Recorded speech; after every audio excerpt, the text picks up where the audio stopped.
Oh, ma a parte, vabbè, spazzuria che è il mio camper, perché ripeto, abbiamo fatto i lavori, quindi è pieno di tutto, è normalissimo. Ma la comodità di avercelo come tavolino a mattina, porca miseria. Adesso collaudo anche per fare il caffè. Devo anche fornello grande, fornello piccolo. Bene. Può essere più utile il fornello piccolo effettivamente per fare tipo salsine, eccetera. Quando fa il sugo, insomma, ecco. Quando ti butti su a pasta asciutta ti usi quello grande.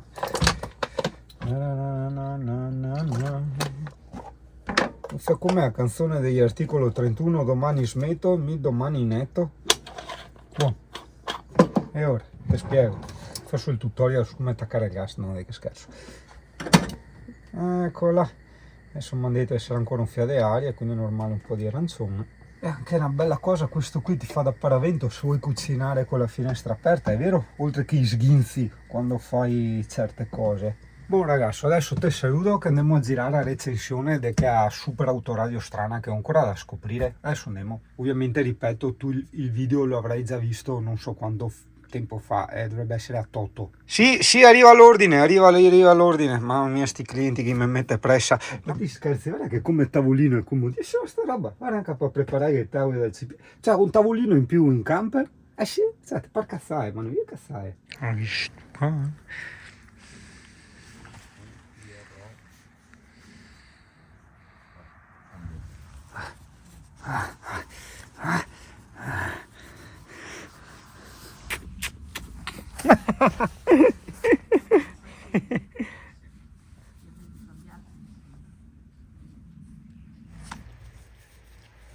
Che forte Mirko, è sempre il numero uno. Adesso io vado a pulire il camper perché giustamente quando si fa lavori è normalissimo che ogni volta devo dargli la ripulita e basta. Ma è bello nella vita ogni tanto dire basta, come per dire va tutto bene. Quando ti dicono ma come va? Toccando ferro, cioè mi accontento, no? Cioè, mi accontento in tal senso, va tutto bene, sono contento, non domando altro, ecco, non domando altro. È una cosa bellissima il non domando altro. Ecco, col Gio abbiamo dato una verniciatina, con ovviamente la vernice ad alte temperature, alle due piastrine. Idem anche gli attacchi qua, grattati e verniciati con la vernice ad alte temperature. Eccola, mancaria smacca brillacciaio, ma non ho voglia. Ah sì, volevo precisare una cosa velocissima, Tosati, in merito al mio lavoro e ai consumi elettrici del camper. Io posso benissimo lavorare con il mio portatile, il quale non consuma niente, cioè o va avanti in batterie, anche se il Pro, ore e ore, voglio dire, sì, no, 20 ore, però insomma va avanti ore, quindi non avrei bisogno di tenere acceso l'inverter né niente, l'inverter lo accenderei giusto per metterlo in carica, anzi se proprio vogliamo dirla tutta, potrei anche alimentarlo con una carica lenta direttamente da USB quel computer, hai capito? Cioè una volta che è spento intendo la ricarica, quella per rimandare sulla batteria.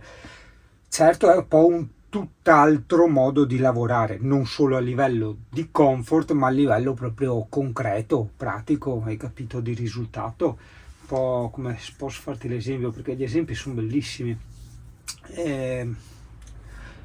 È un po', vediamo che esempio posso farti, come se tu dovessi essere, non so, un meccanico, uno che ha a che fare con la materia, e avessi degli attrezzi, quelli proprio da poco, che si storgono, che non fanno presa, idem anche le viti che si spannano, eccetera. E quindi la velocità e la qualità del lavoro alla fine è tutta un'altra cosa, hai capito? Insomma, quindi per quello io dico che ho consumi importanti, per quello io dico che ho i miei consumi, perché col monitor, il computer e l'inverter io arrivo quasi a 10 ampere o più o meno 10 ampere, dopo dipende sempre da cosa deve fare il computer, quindi dalla luminosità che si prende lo schermo, che è la luminosità automatica in base alle condizioni di luce, quello vuol dire anche un 2 ampere di differenza, un 2 ampere ore di differenza, hai capito? E la cosa deve fare il computer, anche lì ci sono 2-3 ampere di differenza, cioè se sta elaborando una grafica o un qualcosa, oppure se è tranquillo che sta navigando, diciamo, o sta scrivendo qualcosa, hai capito? Basta, devo solo dire questa cosa, che se anche tu vorresti un giorno farti l'ufficio o lo smart working in camper, il lavorando furbo, scusa, mi correggo, perché dico sempre, lo so che siamo stati colonizzati dagli stranieri, però comunque siamo ancora nel territorio italiano, quindi possiamo anche permetterci, secondo me, ogni tanto di utilizzare qualche termine in lingua italiana. Pertanto infiga anche al smart working e torniamo sui nostri passi dicendo che se tu vuoi farti il lavorando furbo nel tuo camper non hai certo questi consumi spaventosi, tra virgolette, no vabbè spaventosi, che parole sceme, i consumi più importanti o difficili da gestire nel periodo invernale possono essere quelli di un computer che pesta tipo un Mac Pro o anche un Mac Studio con un monitor importante, e poi anche l'inverter. Insomma, non dimentichiamoci che l'inverter, anche se inutilizzato ma abilitato, ha i suoi bei consumi. Metti, io adesso te la faccio grande, ok, perché è un esempio, ingrandisco un attimo, rotondo, ok, facciamo che l'inverter consuma 1 ampere all'ora, 1 ampere ora. Tu sai cosa vuol dire? 1 ampere ora vuol dire che in un'ora ti consuma 1 ampere di batteria, pertanto una giornata è composta da 24 ore, pertanto 1 ampere per 24 sono 24 ampere al giorno che ti ciuccia. In più arrotondiamo un attimo, da 24 andiamo a 25, solo per capirci un attimo, è un quarto di batteria. Cioè tu in 4 giorni senza far niente, senza usare niente, ti secchi una batteria da 100 ampere al litio. Cioè solo per aver tenuto acceso l'inverter. Poi c'è la centralina, ricordiamocelo sempre, le luci, il riscaldamento, la pompa dell'acqua, cioè ci sono tantissime cose. Vabbè, questo discorso non è nato certo per demoralizzarti, ma nel caso in cui tu voglia farti il lavorando furbo, l'ufficio per il lavorando furbo, ma è per spiegarti che ci sono 2 modi di lavorare. Un conto è con un portatile tipo un MacBook Air, ragazzi, quello ti dura 10 ore e non consuma niente, o anche un MacBook Pro ma usato in batteria, magari un po' in risparmio energetico. E un conto è un MacBook Pro, un Mac Studio, ovvio che uno può usare anche un sistema Windows, era solo per farti capire un attimo le differenze di fasce di consumo di questi prodotti. E cazzo, il suo monitor grande, l'inverter, e dopo magari ci attacchi anche degli hard disk esterni come ho io, e tutto quanto, gli hub, hai capito, e il telefono ricarica, il tablet ricarica, e capirai che i consumi sono tutt'altra cosa. Prima di chiudere questa puntata, aspetta che guardo quanto che ho parlato, 5 minuti e 44, che magari posso fare un video solo che con sto discorso qua, quasi quasi, sì, così non vado a star là a tagliare, fare robe strane. Allora, vabbè, visto che abbiamo provato a descrivere un attimo questo progetto dell'ufficio per il lavorando furbo, mettiamoci dentro anche le soluzioni, ok? So che ne abbiamo parlato anche negli altri video, ma siccome stiamo facendo un video apposito raggruppiamo tutto.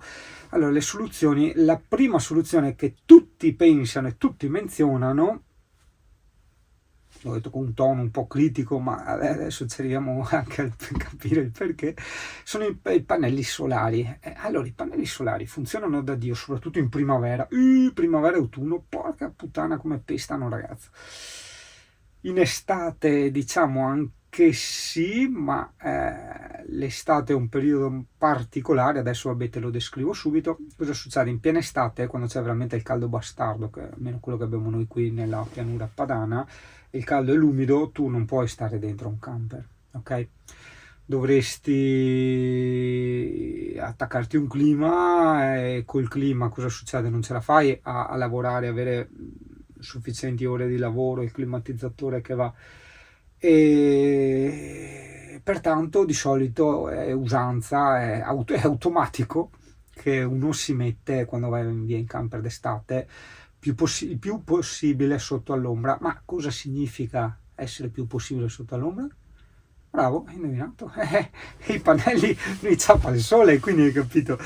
L'estate sembra una stagione fortunata per i pannelli, invece in realtà proprio non lo è, almeno che non hai tipo almeno 1 kilowatt, e allora riesci a gestirti magari ovvio non tutti i giorni, però insomma bene o male riesci a gestirti muovendoti anche il climatizzatore praticamente quasi H24, perché quando sei sotto al sole appena spegni il climatizzatore il camper ti ritorna caldo, e il lavoro. Ok, c'è un'altra cosa, un'altra parentesi che vorrei aggiungere a questo discorso della difficoltà di utilizzare i pannelli solari d'estate, ok? Tanto possa sembrare un ossimoro, un controsenso, no?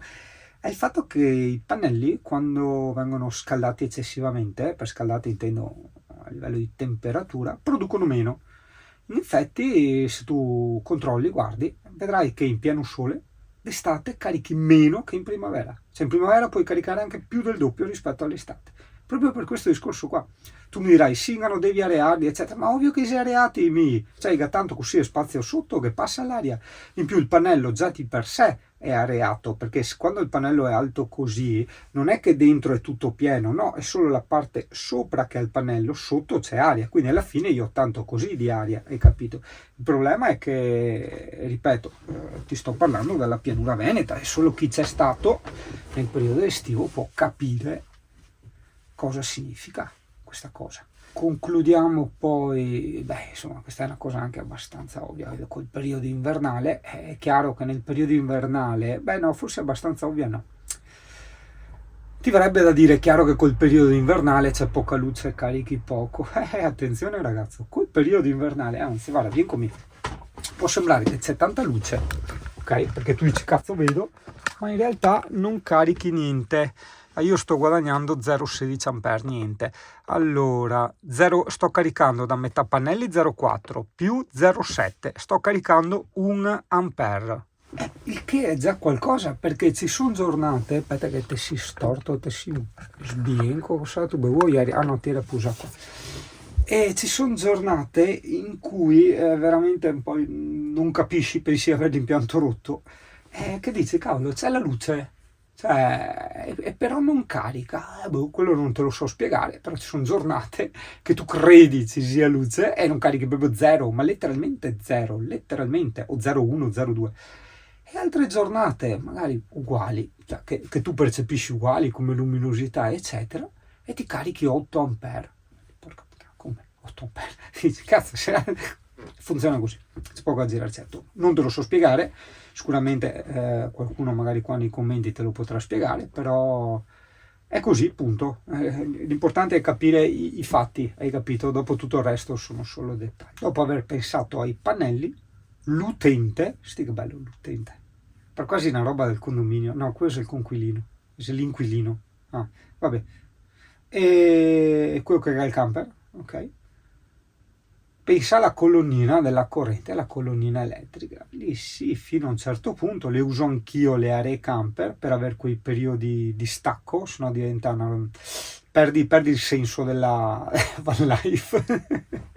Perché sì, è bello, tutto in libera, è bellissimo, però secondo me dopo anni e anni e anni che lo fai, per carità, forse qua stiamo andando fuori dal contesto dell'ufficio per lo smart working, qua stiamo parlando di vita in camper, però diciamo che ogni tanto lo stacco ci vuole, insomma, ecco, un po', se mi è consentito il solito esempio della pizza, è buonissima la pizza, però sai, per quanto possa essere il tuo cibo preferito tutti i giorni, a volte hai bisogno dello stacco di mangiarti il passato di verdura.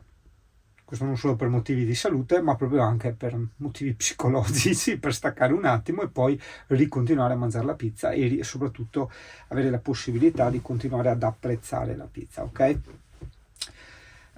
Esagerando a stare in queste aree camper, secondo me perdi anche il senso di questo ufficio per il lavorando mobile furbo o per il lavorando furbo mobile, perché insomma diventa una sorta di stanzialità, insomma, ecco, quindi sì, le aree camper sì, fino a un certo punto non è certo la soluzione definitiva. Per quanto riguarda la libera, attenzione, qui veramente spero di essere di aiuto a tanti, molti parlano del generatore, è vero, un generatore costa anche tra virgolette pochi soldi. Qual è il problema del generatore? Noi stiamo parlando di un generatore esterno, anzi prima di parlare del generatore esterno parliamo del generatore in generale.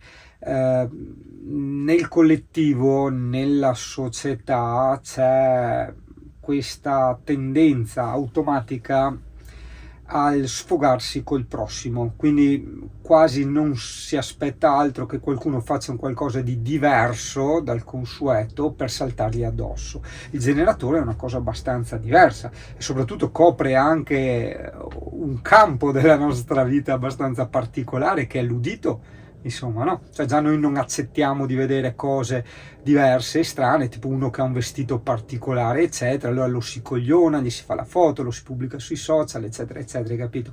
Quelle bimbo minchiate lì. Figurati se c'è qualcosa di diverso nel comparto audio del nostro cervello, quindi un rumore, anche se non dà fastidio, comunque vai là a rompere i coglioni, chiama la polizia, eccetera. Quindi sai che l'hai ben capito che con il generatore devi startene, ok, si libera ma ben distante da casa e quant'altro.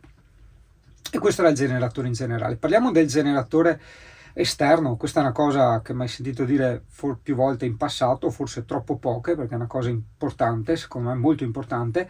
Attento, non è che tu compri un generatore buono, economico, usato, nuovo, non c'entra niente e hai risolto tutti i tuoi problemi, perché qual è il problema principale del generatore esterno?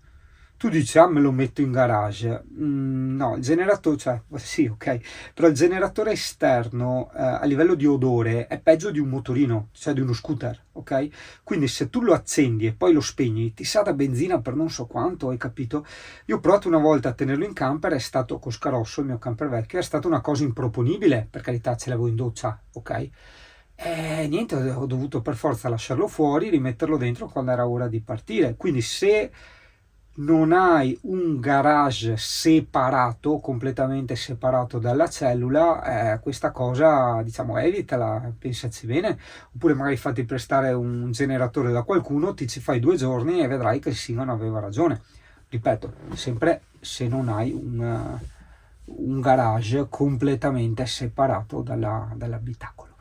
Boh, io credo di averti detto tutto, forse no, ma se ora anche che vuoi lavorare, se ora che vado in tel me ufficio per il lavorando furbo, a fare il lavorando, che sarebbe il working, ma sì, dopo magari avrò un briefing con Alessia, magari che faccio una call prima, tu capisci?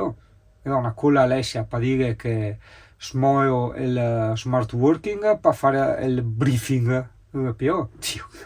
Fiori. Oh, bene, mi sembra di essere quasi quei vecchi hater, porca miseria. Anzi, quei vecchi rompicazzo, perché hater è una parola straniera, qua siamo ancora in Italia, non è che siamo in giro all'estero. Appunto perché siamo in Italia, la gente straniera crede di poter fare la van life e tutto quel cavolo che vuole, senza il minimo ritegno, il minimo niente di niente. Sti qua hanno lasciato addirittura il rimorchio così parcheggiato, tra questi se ne sono andati, cioè la polizia gli stava dando la multa. Da loro non puoi neanche parcheggiarti col camper per dormire dentro, cioè il da loro intendo in Croazia, questi erano croati, in Croazia non puoi far libera, cioè tu non puoi parcheggiare il tuo camper e dormire dentro, hai capito? Anche se sei dentro le linee eccetera. E sinceramente ste robe fanno girare le balle, no? Capito? Cioè a casa tua non si può fare niente, vieni da me, fai anche quello che non si potrebbe fare e vaffanculo. La van life! Bella? Ho da andare dal dentista a farmi pulizia dei denti. Chi ho quel che mi guarda là? Che te controllo, Dio caro, controllo tutti! Mi permetto di ridarti questo piccolissimo consiglio camperista, che tu abbia, camperista, adesso vedrai, che tu abbia bambini oppure no. Cioè, noi ci siamo divertiti tantissimo con questo gioco qua, che in sostanza è una cagata, costa 1 euro, 2 euro, serve per fare le formine dei cosi, dei ghiaccioli. Però è tutt'altra cosa che comprarli, perché vedi che cambiano in base al tipo di acqua che usi, alla quantità di sciroppo che usi, al tipo di sciroppo, poi puoi farti i gusti che vuoi, poi qualcuno ha provato a farlo alla birra e funziona.